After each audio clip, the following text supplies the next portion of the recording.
മാന്യപ്രേക്ഷകർക്ക് എൻ്റെ പ്രണാമം. നമ്മളുടെ ജീവിതത്തിൽ നമുക്ക് ശാരീരികമായിട്ടുള്ള അനുഭവങ്ങളിലൂടെയോ കുടുംബപരമായിട്ടുള്ള അനുഭവങ്ങളിലൂടെയോ ആ അനുഭവങ്ങൾ കയ്പ് നിറഞ്ഞതാവുമ്പോൾ, തിക്താനുഭവങ്ങളാവുമ്പോൾ നമ്മളുടെ മനസ്സിൽ വേദന എന്നും ഉണ്ടാവും. അതനുസരിച്ച് നമ്മൾ ആ അനുഭവങ്ങൾ ഉണ്ടാക്കിയവരോട് പ്രതികരിക്കുകയും ചെയ്തു. എന്നെ തല്ലിയ ഒരു വ്യക്തിയോട്, എൻ്റെ കുടുംബത്തെ നശിപ്പിച്ച ഒരു വ്യക്തിയോട് ഈ വിധത്തിൽ നമ്മൾ പ്രതികരിക്കുന്നത് മറ്റുള്ളവരോട് പ്രതികരിക്കുന്ന മാതിരി ആവില്ല. പക്ഷേ എൻ്റെ വീക്ഷണത്തോട് യോജിക്കാത്തവരോട് ഞാൻ പ്രതികരിക്കുന്നത് നേരത്തെ പറഞ്ഞവരോട് പ്രതികരിക്കുന്ന മാതിരി ആവണമെന്നില്ല. കാരണം വീക്ഷണത്തോട് വിയോജിപ്പുണ്ടെന്നേ ഉള്ളൂ.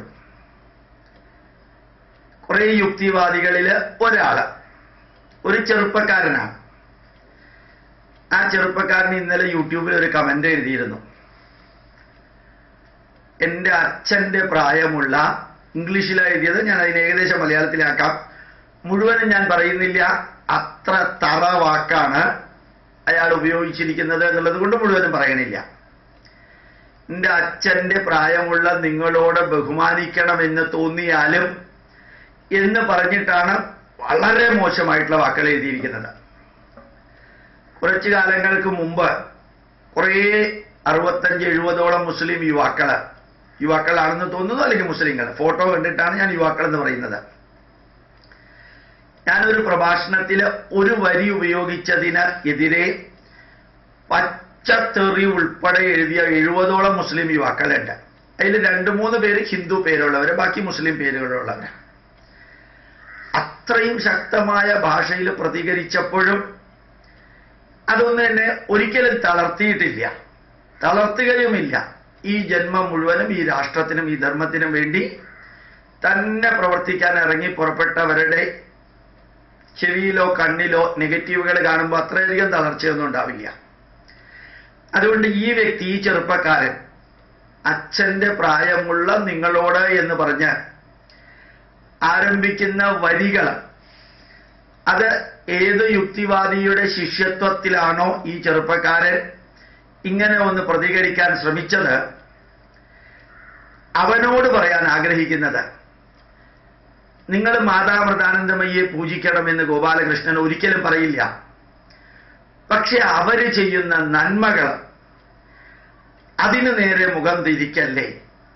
സായിബാബയെ ആ മാതാമൃതാനന്ദമയി ഫോറിനിൽ നിന്നും ഇന്ത്യയിൽ നിന്നും ധാരാളം ഡൊണേഷൻ വാങ്ങിച്ചിട്ട് തന്നെയായിരിക്കും ഇത്രയും സ്കൂളുകളും അനാഥാലയങ്ങളും മാനസിക രോഗ ആശുപത്രികളും മാനസികമായിട്ട് വൈകല്യമുള്ളവർക്ക് ഫ്രീ ആയിട്ടുള്ള എല്ലാ സൗകര്യങ്ങളും, ഒത്തിരി ക്ഷേത്രങ്ങളും ബ്രഹ്മസ്ഥാന പ്രതിഷ്ഠകളും കോളേജുകളും എല്ലാം നടത്തുന്നത്. ഫീസും വാങ്ങിക്കുന്നുണ്ട്, ആശുപത്രി ചികിത്സയ്ക്ക് കാശ് വാങ്ങിക്കുന്നുണ്ട്, തീരെ സാമ്പത്തികമായിട്ട് ബുദ്ധിമുട്ടുള്ളവർക്ക് ഫ്രീ ആയിട്ട് ചെയ്തു കൊടുക്കുന്നുണ്ട്. ആ അമ്മ ചെയ്യുന്ന നല്ല പ്രവൃത്തിയെ തുറന്ന മനസ്സോടുകൂടി നല്ലത് പറയുകയും അവർ ചെയ്യുന്ന തിന്മകളെ ശക്തമായ ഭാഷയിൽ എതിർക്കുകയും ചെയ്യുന്നതായിരിക്കണം യുക്തിവാദം. സായിബാബ ആയിരക്കണക്കിന് വ്യക്തികളെ, അതിൽ ഭൂരിഭാഗവും മുസ്ലിങ്ങളാണ്.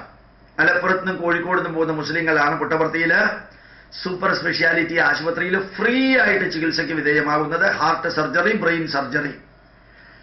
അതുപോലെ 10,000-ഓളം പാവപ്പെട്ടവർക്ക് എല്ലാ ദിവസവും അവിടെ ഭക്ഷണം കൊടുക്കുന്നുണ്ട്. അവിടുത്തെ യൂണിവേഴ്സിറ്റിയിൽ, കോളേജിൽ പഠിക്കുന്ന ഒരു വിദ്യാർത്ഥിക്കും ഫീ ഇല്ല. ആ സായിബാബയുടെ കീഴിലുള്ള ആൾക്കാരാണ്. ഞാൻ ഇന്നലെ പറയുകയുണ്ടായി, ഗോദാവരിയിൽ നിന്നും അതുപോലെ കാവേരിയിൽ നിന്നും എല്ലാം കൃഷ്ണാനദിയിൽ നിന്ന്, ഗോദാവരിയിൽ നിന്ന് കൃഷ്ണാനദിയിൽ നിന്ന് തമിഴ്നാട്ടിലേക്ക് വെള്ളം എത്തിക്കുന്ന വലിയൊരു പ്രോജക്റ്റ് ഇംപ്ലിമെന്റ് ചെയ്തത്.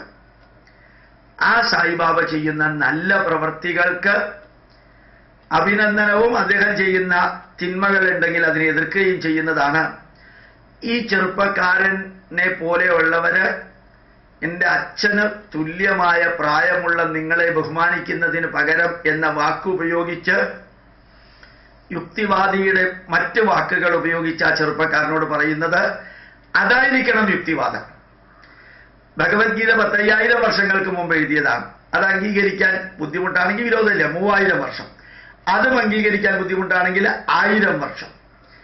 അത്രയും പഴക്കമുള്ള ഒരു ഗ്രന്ഥത്തിനകത്തുള്ള നന്മകളും തിന്മകളും ഉണ്ടാവാൻ സാധ്യതയുള്ളതിൽ അന്നത്തെ കാലഘട്ടത്തിലെ ജനതയ്ക്ക് കൊടുത്തിരിക്കാൻ പാകത്തിന് എഴുതിയിരിക്കുന്നത് അതിലെ നന്മകൾ ഇന്നത്തെ കാലഘട്ടത്തിൽ പ്രയോഗിക്കാനും ഉപയോഗിക്കാനും സാധിക്കുന്നതിലെ നന്മകൾ ചൂണ്ടിക്കാണിക്കാനും അതിലെ തിന്മകൾ ചൂണ്ടിക്കാണിക്കാനുമുള്ള തുറന്ന മനസ്സാണ് യുക്തിവാദം. അതുപോലെ തന്നെ രാമായണത്തിലെയും മഹാഭാരതത്തിലെയും വേദത്തിലെയും ഉപനിഷത്തുകളിലെയും നന്മകളെ ചികഞ്ഞെടുത്ത് തിന്മകളെ ചൂണ്ടിക്കാണിച്ച് അത് ജീവിതത്തിൽ പകർത്തരുതെന്നും ഇത് 21ാം നൂറ്റാണ്ടാണെന്നും നന്മകളെ തീർച്ചയായിട്ടും പകർത്തണമെന്നും പറയുന്നതാണ് യുക്തിവാദം. ക്രിസ്ത്യാനിയും മുസ്ലിമും ഏത് കൊള്ളത്തരം ചെയ്താലും തല്ലിപ്പൊളി കാര്യങ്ങൾ ചെയ്താലും അതൊന്നും യുക്തിവാദികൾക്കൊരു പ്രശ്നമല്ല. ഹിന്ദുവിനെ മാത്രം എതിർക്കലും അവഹേളിക്കലുമാണ് യുക്തിവാദം എന്ന് പറഞ്ഞ് ആ യുക്തിവാദികളുടെ പ്രതിനിധിയായിട്ട് എൻ്റെ അച്ഛൻ്റെ പ്രായമുള്ള നിങ്ങളോട് എന്ന് പറഞ്ഞ് എനിക്ക് ഒരു കമന്റ് എഴുതിയ വ്യക്തിയോട് പറയാനുള്ളത്, കൺമുമ്പില് യുക്തിവാദികൾ ഒത്തിരി കാലം ജീവിച്ചില്ലേ? നിങ്ങളുടെ പ്രവൃത്തികളെ എണ്ണി എന്തെല്ലാം നിങ്ങൾ ചെയ്തു എന്ന് പറയാമോ? മാതാ അമൃതാനന്ദമയി അവര് ചെയ്തത് എണ്ണി പറയാനുണ്ട്. സായിബാബ ചെയ്തത് എണ്ണി പറയാനുണ്ട്. ശ്രീ രവിശങ്കർ ചെയ്തത് എണ്ണി പറയാനുണ്ട്. ഇവിടത്തെ ഹൈന്ദവ ജനതയും ഗ്രന്ഥങ്ങളും എണ്ണി പറയാനുണ്ട് അവർ ചെയ്ത നന്മകൾ.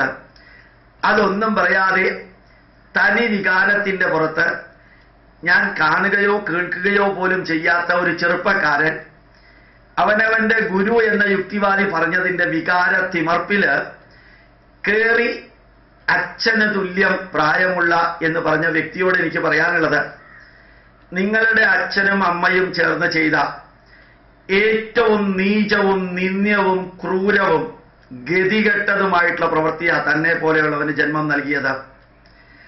അവരിപ്പോഴും ചെറുപ്പമാണെങ്കിൽ അവരോട് പറയുന്നു, ഇനിയും ഇതുപോലെ ഒരെണ്ണത്തിന് ജന്മം നൽകല്ലേ.